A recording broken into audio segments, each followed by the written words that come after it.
And I rise like the day. I rise unafraid. I rise up, and I do it 1,000 times again.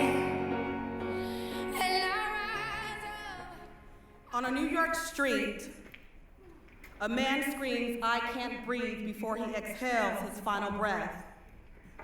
In a Florida nightclub, a man clutches the hand of his lover as he pretends to be dead in a mass shooting.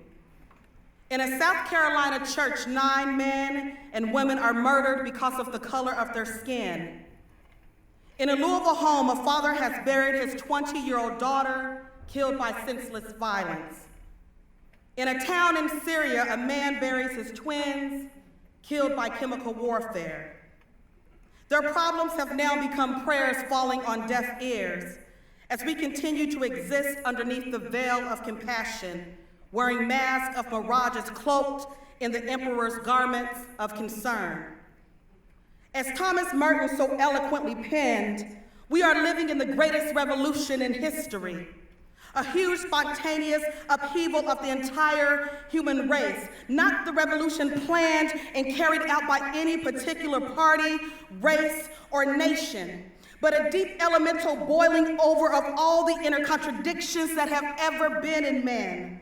A revelation of the chaotic forces inside everybody. You see, this is not something that we have chosen, nor is it something that we are free to avoid. This revolution is a profound spiritual crisis of the whole world, manifested largely in desperation, cynicism, violence, conflict, self-contradiction, ambivalence, fear and hope, doubt and belief, creation and destructiveness, progress and regression, obsessive attachments to images, idols, slogans, programs that only dull the general anguish for a moment until it bursts out everywhere in a still more acute and terrifying form. You see, we do not know if we are building a fabulously wonderful world or destroying all that we have ever had, all that we have ever achieved. All the inner force of man is boiling and bursting out, the good together with the evil, the good poisoned by the evil and fighting at the evil, pretending to be good and revealing itself in the most dreadful crimes, justified and rationalized by the purest and most innocent intentions. You see, man is all ready to become God, and instead it appears as if it's time for all of us to be zombies. You see, now is not the time for us to slip into slumber, lying in a bed of illusion, resting our head on pillows fluffed with our own concerns. You see, we are no longer able to cover ourselves underneath the blanket of ignorance. Consider this poem, The Alarm. Now is the time for you to wake up. You have been asleep for far too long, and while you slept, the world has changed. While you slept, black men and women have been gunned down in the street. While you slept, women's reproductive rights are being stripped away daily. While you slept, citizens are fighting for the right to have basic health care. While you slept, wars are being waged daily. While you slept, 62 of the richest people in the world have more wealth than half the world. Houston, we have a problem.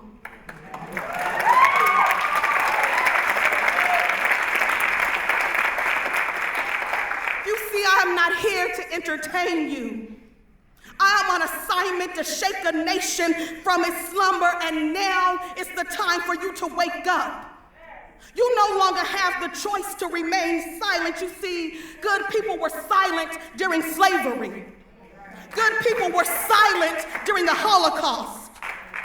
Good people remain silent when people marched for civil rights. You remain silent during the Flint water crisis. Good people remain silent when people fought for equality to love whoever they wanted to love. Good people lay silent as black bodies lay in the street. Good people remain silent where children were bombed in Syria. We remain silent when that boy's body washed up on shore. We remain silent as dogs bit those fighting for water in Standing Rock. As Burke said, the only thing necessary for the triumph of evil is for good men to do nothing. If we are truly going to battle injustice, it will never be accomplished underneath the veil of silence.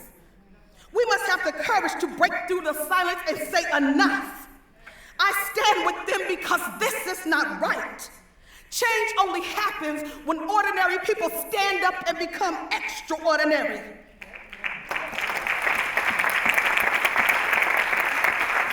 And it is oftentimes at the expense of yourself for someone else. You no longer have the right to be a muted bystander. So what are you willing to sacrifice? Can you use your privilege for purpose? Can you vow not to be muted? You see, you have been chosen for such a time as this. You are walking around shining like the sun. So shine.